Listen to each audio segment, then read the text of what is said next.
welcome to the Toasted Marshmallow Adventures podcast. Today, we are at the lounge at the end of the universe in the Artist Lounge, and we have comedian Sean Mallory with us today.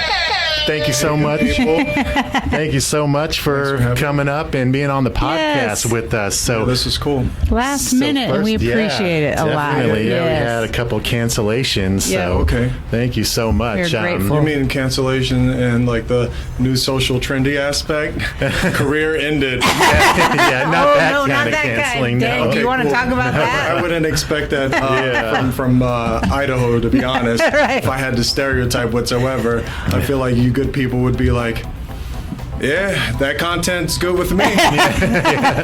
Is that your feel? Yeah.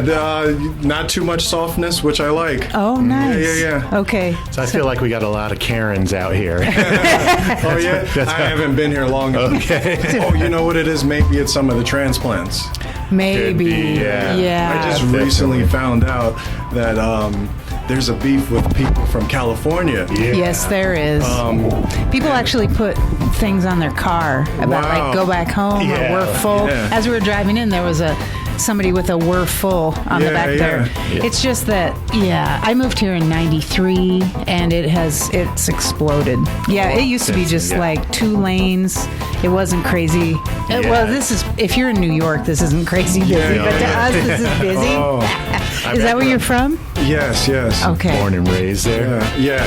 Are you actually in the city or on the outside? I am in the city. Oh my gosh. Within the 5 boroughs. Wow. I grew up in Manhattan and Brooklyn, back and forth, but I currently live in Brooklyn. Okay. Yeah. So you walk outside, and is it city? Well, my area, there are a lot of homes. Mm-hmm. And if I just go, maybe one or 2 neighborhoods over, then, you have, more traditional buildings. Right. But further, nothing is like Manhattan. So basically that has like the biggest skyscrapers.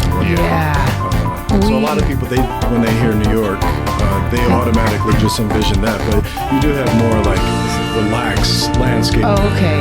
Yeah. But can you walk to clubs from where you are? You have to take transit or... Let me see. So the main clubs I would have to take the subway to. But not bad. Just It's not that bad of a trip. It's like probably maybe 20, 30 I minutes. feel like that's pretty good for New York. Because we went and we were like, holy crap. Because we didn't know, what we were doing exactly. Yeah. We stayed in New Jersey, and then because we didn't want to drive in New York, then tried every form of public transportation, basically. And like I grew up in the Bay Area in California, but New York's a different kind Oh of my crowd gosh. than- Okay. than Oh, you're one of the Californians. I'm one of the He Californians. is. Yeah. You're the outsider that people talk about. It's so funny how I learned about it because I was doing a show yesterday, and so I was doing a little bit of crowd work, and then this one woman, she was like, we got beef with California. They're coming in here, they're taking over, and I'm like, this is the most progressive form of racism I've ever come across. I'm like, this is some white on white hate right It now. is. It super is. It's crazy. full I'm like, Yeah. you know what? At least you're not picking an ethnic group. So No, it's a whole exactly. state. It's just the state. Yeah. And actually, I'm actually shocked when like people still leave their license plates California here because I feel like Dirty looks are Idahoans. I feel like a thing is going to go down. There's so many like farmers that have been here for generations, and then they see the Californians, and it's like, oh god, sorry, you're not down. it's really different. But so let's talk about, we're all here because of the Idaho Comedy Festival. How did you kind of get hooked up with the event? Through Stand Up New York, the main producers of this. So I've been connected with that club for a long time. That's my home club. Oh, nice. And so they're always doing something innovative. Oh, that's so fun. Yeah, like for example, like during the pandemic, they were possibly the biggest producers of comedy, really? like doing it in a safe way, like rooftops, mainly outdoor park shows. Okay. So, we have a lot of nice big parks in the city. Yeah. We never got to Central Park. Is that where you're talking? Oh, Central Park is one of the locations. Okay. Yeah. And then there But are are a few there- other parks in other boroughs, like in Brooklyn. But Central Park is whatnot. massive, right? Yeah, it's a good size. Yeah. Yeah, we didn't get there. We No. went. Oh, my goodness. You got to go back I to know. We totally need to. And we Yeah. didn't go to all the clubs we wanted to go to. So, No. Yeah, we have to go back. Like Yeah. Gotham. comedy clubs? Yes. Oh, yeah. Yes. Great scene. Yeah. They're all very contrasting, which is great because Oh, you have really? like some that are very small scale, like kind of like a humble appearance, divey, and you have others that are just lavish. and Yeah. Oh, really? Like Caroline's and Gotham. They're Those I would consider to be lavish? like more of like Yeah. the posh style Okay. venues. And then there was Comics, Okay. which they closed down a couple of years back, but that was a very nice venue as well. Cool. Yeah. How long you been doing comedy for? Since, let me see, well, I started in, I believe, 2007. Okay. And then I think maybe shortly after that, I took a year of a break just to rewrite a bunch of stuff. Yeah. And then, got back out. What got you into it? What were you doing before? I was just trying to figure out exactly what I wanted to do. So I would, just have like regular jobs Yeah. here and there. And then I was thinking about getting into psychology. I've always been Me too. Yeah, I've always been a fan of psychology. it's awesome. All the subdivisions, abnormal psych, Oh, that's so cognitive. amazing. Yeah, I got a degree in that. Oh, nice. And even if you didn't, I mean, even if you don't use it, it's awesome just in daily life. You know what I mean? Yeah. You make sense of a lot of things. Yes. And you piss yourself off by knowing too much. You're like, there's an explanation for this behavior. Yeah. There's a rational, logical, Yeah. technical reason behind this. Yes. Yeah. I Or can't you hate just you as much as I analyze want. the crap out of yourself. yeah, exactly. But answer what got me in. I was always into, just like interacting with people in a funny way, even when I was in high school. I remember, so the first step was I had a substitute teacher who was connected with this well-known sketch comedy group, The Whitest Kids You Know. Mm-hmm. And so he's friends with them. And so he's like, you know what? You did some characters in class I really like. I thought that was really funny. I would love for you to pitch this to them. So I, pitched some ideas, and they were like very stone-faced. Oh, gosh. But they were like, it's good. Oh, nice. It was just one of those things that just caught you off guard. Yeah. Oh my goodness. Yeah. What are they thinking? Okay. This is good. their way of enjoying the content Yeah, in a very Jesus. professional, That's how they do that. formal way. No smiling. Yeah. So I was in the middle of writing a sketch, and then I at that time I would see them weekly perform at this spot called Pianos in Lower East Side.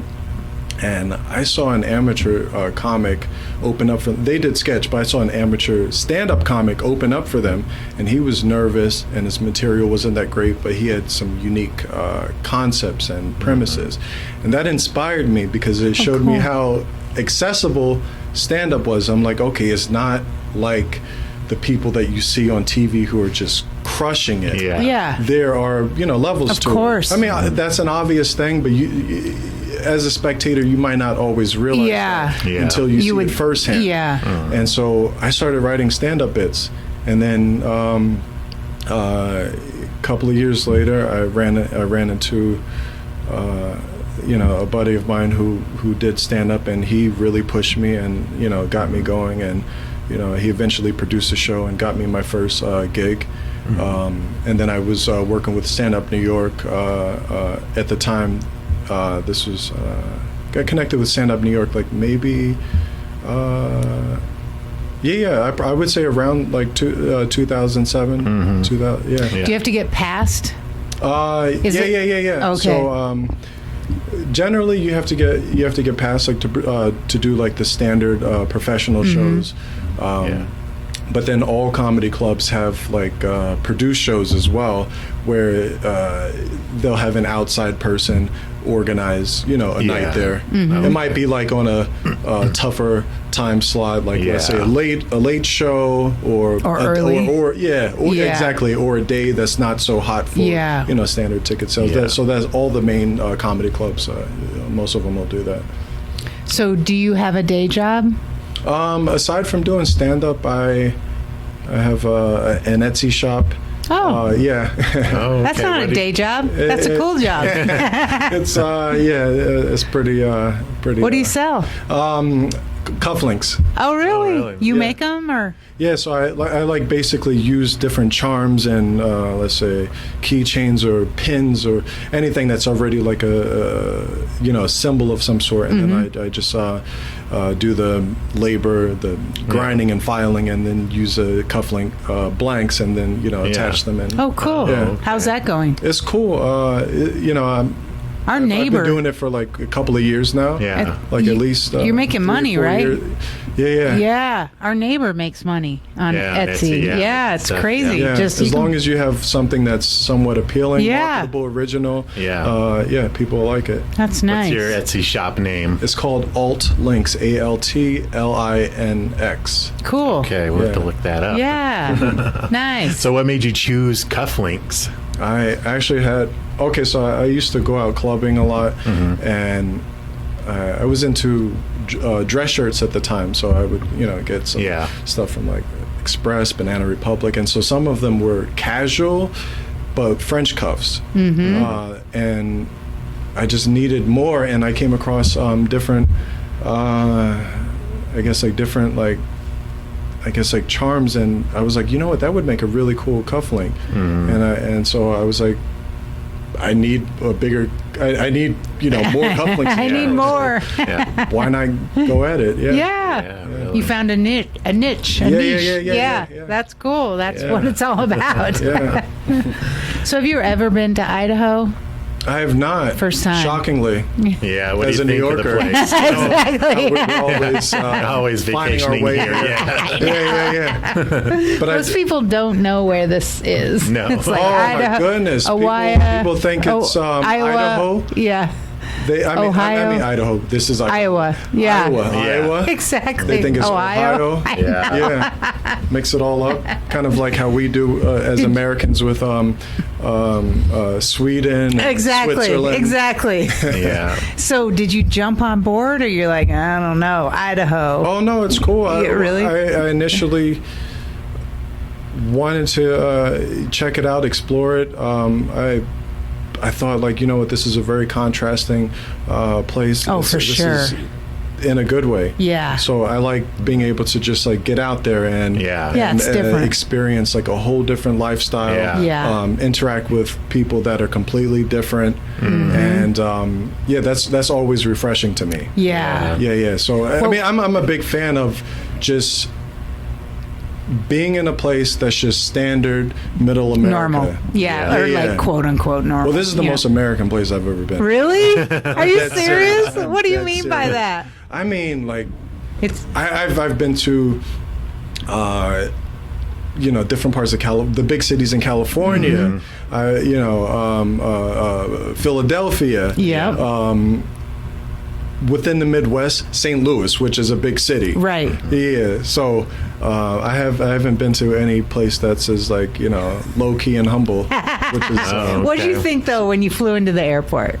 Like, dang. I thought, this is definitely Idaho. Is this what you thought though? Yeah. Oh, yeah. Pretty small. Yeah. Doesn't take you long. Incredibly white. Yeah. Oh yeah. Aggressively Yes. white. Well, Chris has a story about that. He moved from California. Yeah, to when here. I moved, and like I said, I grew up in the Bay Area in Vallejo, California. I moved here about 20 years ago, and I grew up, like when I played Little League, I was like the only white kid on the team. Really? We were the only white probably a family in the neighborhood, and I moved here, and I didn't see a person of color for like 2 weeks. Yeah, he's like, what the hell? Where have I moved? Shocked by the lack of culture. Yes. It's changed a bit since then, but it's not huge. No, it's not a huge change. Yeah, I like looking up stats and whatnot. So I looked up, the population of black people. What was it? I don't remember, but all I know is that I refreshed the Wikipedia page when I landed here, and it was the population was 50%. I increased it by 50%. Yeah, nice. It's 2. You're welcome, good people. Yeah. Yes, exactly. We need more diversity. Yes. That honestly is what Chris and I love about traveling to big cities, is seeing like different cultures and stuff, because being here, it's like, dang, this is like limiting. Your hair and glasses makes me think you appreciate that. I super do. Yes, we want some more. We want more. Definitely. I mean, we love to travel, and just see different people, see different areas, different experience landscapes. Different things. Yeah, it's just great. And sometimes it's like super white here. Like, this is a lot. Very white here. Yeah. So, but then it's weird though, because like the downtown area is a different type of white. Of course. Yeah. Yep. And I learned that firsthand from doing the shows, and I was like, holy shit, this is a PG show? No. I was like, holy shit. I was like messing with the crowd. They loved it. I was like, you guys are like a PBS, NPR. I'm like, this person over here has looked up a documentary learning about microaggressions towards ethnic minorities. This gluten-free, organic vegan motherfucker over here. That's downtown. Yeah, in a nutshell. Yep. Yeah. There was one dude in the audience who was like the most Ohio. He was just the most like a middle American dude ever. He just stood out. Yeah. So all of these like ultra liberal, progressive looking motherfuckers, and then you have this one dude who's all like, farmer. You look like you're a long way from home, boy. God. Oh, man. Yeah, that sounds more like Caldwell. When you get out to the farmland. Yeah, it's really crazy, the difference here. Though. Yeah. I love seeing that though. Yeah, like, it's seeing, wild. Like the dudes in their pickup trucks with yes, guns, American flag, yes, like Trump just a flag. huge American oh flag, my God, waving in the back with the Carhartt bent baseball hat, and they'll ride around with guns. On the back, we're like, I haven't seen that yet. It's a thing. Yeah, I'm looking forward to it from a distance. That's how we are. Not that bullets don't work in the distance. I know. From still terrifying. Well, we're happy you're here. Yeah, definitely. I'm happy to be here. Yeah, it's been awesome. We've been really enjoying the comedy festival. It's been fun meeting new people. A cool thing. And this venue is amazing. And very cool. Love the layout. Love the dynamics of it. Yeah. This was put together really well. Yeah. With the collaboration of both parties. Yeah, we're hoping. Yeah. God, I hope it's every year. I mean, that would be awesome. It will be. Yeah, that would be so fun. As long as the word spreads and the marketing is aggressive. Yeah. We got to get the word out. Yeah. Calm down. Yeah, definitely. Who are your biggest comedic influences? So I've always been inspired and influenced by like a lot of the local comics in the New York scene. Yeah. So like that, just to name a few people that a lot of people might not even know, like Greer Barnes, Mike Vecchione. Oh, I know that name. Jay Oakerson. Oh yeah, Big Jay. Yeah. Laurie Kilmartin. Bonnie McFarlane. These are some of the people that when I first when I was a newbie, I would watch like on a nightly basis. Nightly at my home club. Wow. Just hanging out, watching the shows, enjoying it, and just like seeing how their minds work and how things are tweaked, and like all the literary devices and whatnot. So and my biggest inspirations on a larger platform that's probably shaped me the most, I would say, would be. Not in any order. Russell Peters, Stephen Wright, and Jimmy Carr. Oh, wow. Yeah. Wow. Yeah. Stephen Cool. Wright, huh? He's the king of the one-liners. Yeah. Yeah. Like some of the most brilliant formulated thoughts. Yeah, some of them are And isn't Big hilarious. Jay really good at crowd work? That's what I've heard. He is. When I first started watching him, he did a lot of crowd work, but he also did a whole bunch of material as well. And he had an incredible amount of stories that were really cool. Yeah, I love him. Yeah. He recently had an issue where somebody from the crowd attacked him or something. Oh, I didn't even know that. Oh, yeah. That was during the pandemic Yes. or sometime, right? Yeah. Is that an outside show? I don't know. Yeah, somebody I think came it up and was. tried to take him down. He's not a wow. small human. Yeah. So it's like, what are you doing? That person was on something heavy. Yeah. Yeah. So did you do any outside shows or? Yes, yeah. So I've You done, did in the yeah, park yeah, I've stuff done the park and shows. was that? Did you do any rooftop or car stuff? No, I haven't done any of those. I heard the car ones were really hard to because you want to hear that feedback. Yeah. Just Like, getting how flashing do you? That's, That's Yeah. that's creepy. It I don't seems ever weird. want to be facing a whole bunch of lights just flashing. Yeah. Yeah. Like we love it. Yeah. Yeah. So are you performing multiple times a week in New York? Or? Yeah. So, normally, like pre-pandemic, will be like the different comedy clubs. There are a lot of comedy clubs. And I think in Manhattan alone, there's probably 14. Oh Really? wow. Yeah. Can you just hit all of That's them? for the comedy clubs itself. Wow. Not even The counting dedicated comedy like clubs. not even counting spaces that do Yeah. comedy Wow. shows like every single night. So in So New you York can just City, head in and do any Multiple, yeah. Wow. That's Do you have to yeah. set that all up, or can you just show up, or? well, most of the time, the shows are tightly booked and organized. So you can't just pop in. If you're cool enough with the producer, Oh. or that Yeah. helps, Yeah. Or, and if they have time, or if they, Right. yeah.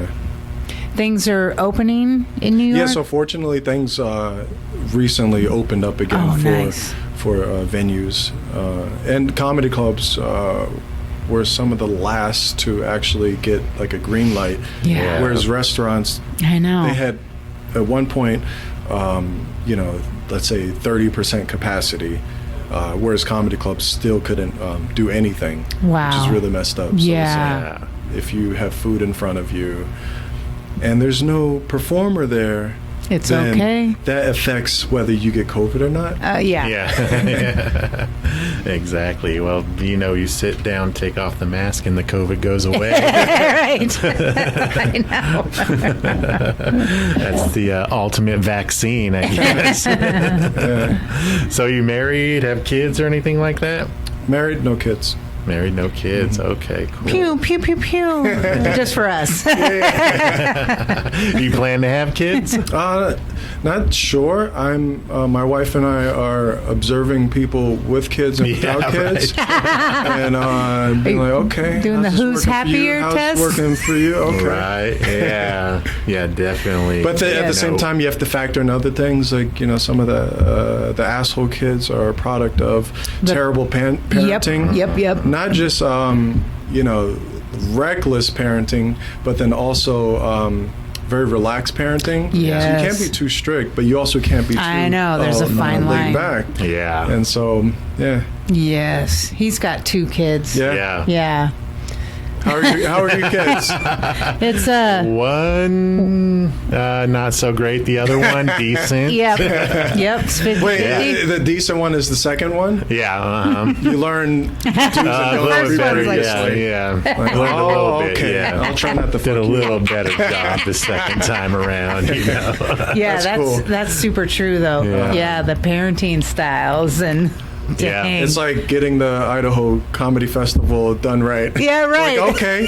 First Yeah, time. I think I did a good job, but next year, going to kill Way it. better. Yeah, Yep. exactly. Yes. Is your wife patient with the comedy stuff? Because you got to be out late and. Yeah, she actually is very empathetic when it comes to this, and she's the type of that'll be like, no, you need to take this gig. You need to do that. Nice. Oh, good. Network. She rack understands. up the spots. Yeah. Yeah. Oh, that's helpful. If you get a gig in another location, Yeah. more exposure.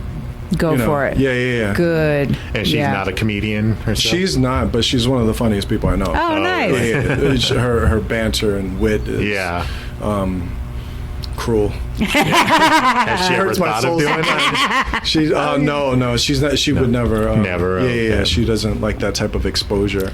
But I could tell that if she gave it a shot, she has potential to like hone the craft in. Because of all the techniques. I analyze what people do on a very you probably see it. Where we just enjoy it. I don't actually see what people are doing for the most part. Yeah. That's cool. Has anything embarrassing ever happened to you on stage? I don't think I'm pretty sure like something embarrassing has happened, but no, I can't think of anything. Really. How do you I do think of something, I'll come back. Okay. How do you deal with hecklers and things? Do you get that? I usually destroy them. Oh, good. So you come down hard and.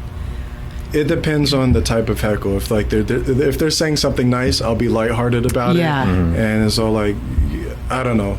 Do you make it like an example of them? Like, hey, if you're gonna do this to me, this will happen to you next. I'll just point out how the timing is terrible on your behalf. Yes. And this is awkward. You're awkward. Yeah. Putting it all on them. But if they are being a complete dick and reckless and just aggressive, then pull them out. Or? It depends on the venue. Yeah.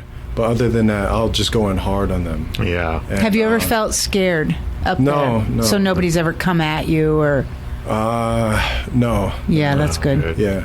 What do you tend to do your comedy about? Is it your normal life, or do you hit politics, or? It's a mix of like maybe like sharing like observations, like generic observations, or I love talking about culture. That probably comes from my my interest in like anthropology, sociology, and whatnot, and just like learning about different people. So I'll incorporate like foreign culture type of stuff. But then I guess that possibly also comes from the inspiration of Russell Peters, because he's really good at that.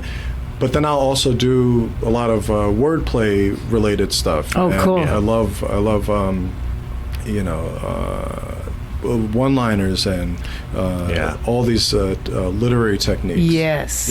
Yeah. We love wordplay stuff. Yeah. We're words. Big word people. Kind of. So let's see. Where can we? Do you have stuff online? Any video or audio online? Yeah. So you could check out content on YouTube. Just type in. Oh, nice. Sean Mallory. Comedian. Oh, okay. Gotcha. We'll have to go take a look. So many people. SEAN, by the way. Oh, okay. Gotcha. That's good to know. Yeah. So many people do not have a YouTube page. And we're like, come on. Yeah. Would you ever have you put out a special or anything? No. Nothing big. Oh, okay. Gotcha. Plans? Is that a goal? Yeah. Just trying to organize my stuff, like take out, I guess like trim the fat. Yeah, that's what we hear about. Make sure that I have like I have a good amount of material, but I just want to like perfect all the stuff. Yes. Before like an hour. Yeah. Yeah. Or at least a taped hour. What would you do? How would you put that out? Would you go YouTube at this point? Yes, it's a really good platform. It's very accessible. We would find it. Yeah, exactly. Yeah. Yeah, it seems like the way people are going. Yeah. Yeah, definitely. Not everyone can sell a special to Netflix and things like that. And so put it out on your own platform. Let people see it. If they like it, they're going to respond. Yeah, exactly. And YouTube pays you. Fortunately, comedy clubs, a lot of them are accommodating nowadays. Like when it comes to like having stuff like recorded, like nice. albums and all that. So there's a really cool like Medium platform as well, making it accessible for a nice, well-rounded accessibility for the performers and the audience. for you to get your stuff out there. Yeah, Yeah, exactly. because that's important. Yeah. Yeah, So because what do you- we've watched Mark Norman just Yeah. put his... He's one of my favorites to watch. Oh, yeah, and we he's- just saw him in Salt Lake City a he's few weeks ago. going crazy. I mean, he's everywhere. Yeah, and I've worked with him a bunch. Oh, nice. Like, back in the day over the years. Cool. Yeah, and he is just hitting it so hard. We're like, apparently this is how you're supposed to do it because he's Yeah, yeah. everywhere. Yeah, I mean, yeah. He's exhausted, it looks like. Yeah, it's killing it. Yeah, but I mean, he couldn't find anybody to put his out, so he's on YouTube and he's got like 6.5 million views. So it's working. That's so great. Yeah. Yeah. I think that's, and then you still own it, so you can do whatever you want with that. Exactly. Yeah, I think you should Exactly. own your stuff. That's Yeah. kind of huge. Having that complete. I mean, you control. made it. Yeah, so it's only right. Yeah, I think so. Yeah. Yeah. So Definitely. So, what are your goals in the future then? I guess I get my get my stuff out on as many major platforms as possible. Yeah. Incorporate incorporate acting more as far as whether it be through sketches or just comedic type of roles. Yeah. have you done some? I've done like smaller projects. Is that pretty fun? It's fun getting into it and Really? having a different platform to work a different muscle. So it's nice to get out there and Pays do that. well? Starting off, no. No? Yeah, but if you, I guess, land the right gigs, then yeah. Do you have to get into But I've been some focused kind on of stand-up more. Oh. That's why I haven't gotten like much of like the Right. bigger type stuff. So for stand-up, do you have to get into some kind of guild, or you can become a stand-up? You don't have to join anything, or in New York? No, you can just Just like you call could it? you could just go for it. If you do the open mics, you work at your craft. You get past places? After a while, if like let's say, it helps like let's say doing the open mics, getting like your material together, make sure you like tighten it and get it as solid as possible. Then you start doing produced shows that people put together at like let's say bars or lounges. Some of the people that hang out at the open mics are producers of more solid shows, and then sometimes those shows at the independent venues become really popular if they get enough of a crowd or if they get good enough comics. So then you might have industry people hanging out there, and so if an industry person likes your stuff there, then And it just snowballs. exactly. Wow. Exactly. Wow. Definitely. But there's so many random ways to like. There's no set way as far as exposure and working up the ranks. Yeah. Like It's just being out there and doing it, and or spontaneity. And having with certain producers, having a good tape.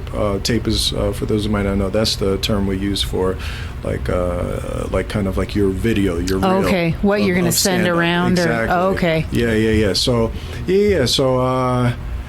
that's helped me out as far as getting some gigs. Like I have a few tapes that are out there, and I've sent them around. Oh, cool. Yeah. Awesome. Have a clean tape. You do. Nice. Have a standard Split- tape. right. That way, different producers who have different tastes, they can see that Like, here's me you might clean. be suitable for their platform. Yes. Yeah. Yes. Here's me dirty. Exactly. Yeah. What shows are you doing at the Idaho Comedy Fest? Are you doing clean and dirty, or? Because we heard there's a dirty show. Yes. So yesterday I did the dirty show. I didn't really do much dirty material. But you're on the dirty show. I was, yeah. They just You dirty-ish? I not so much dirty, but I do have dark humor jokes. Oh, nice. Yeah. Okay. I also have like just neutral type of like universally palatable material as well. Yeah. I basically some people they might like lean towards a certain style because of their personality or they're trying to go for that particular theme. I just like to write down whatever I particularly think is very unique, funny, and that could be like manipulated linguistically. Right. Yeah. That's the fun part, Yeah, right? So yeah. Yeah. So I'll be doing like I think I have a 5 o'clock today here, and then the 8 o'clock show. Oh, cool. I hope we get to see. Yeah, I will be down for the 5 o'clock at least. Woohoo. Yeah, so we'll definitely see that. Well, I want to thank you so much for doing the podcast. Yes, Thanks for thank having me. This has been you. cool. You are Welcome. awesome. I'm glad to be here and Yeah. meet the good people of Boise. And Welcome to Idaho. I hope I said it right. Boise? Boise. It's the Okay. S. Okay. That's Yeah, what yeah. they want. The That's- C, not the Z. Boise. Yeah. It's a thing. So where can people find you at on social Oh media? yeah, so Instagram is Sean Mallory Okay. Comedian. Facebook, you could just go into the URL fb.com/Sean Mallory Comedian. Okay. Twitter, Sean Mallory NYC. Cool. Awesome. Well, thank you Thank again. you We're so gonna- much. We're going to wrap This it has up been here. fun. Thank All right. you. I'm signing out. I'm signing off. I'm Chris Adams. I'm Wendy Mosier. # Get Toasted. Stay toasted. And Boom. thank you, Sean Mallory. Thanks a bunch. Thank you so and much. see you up there.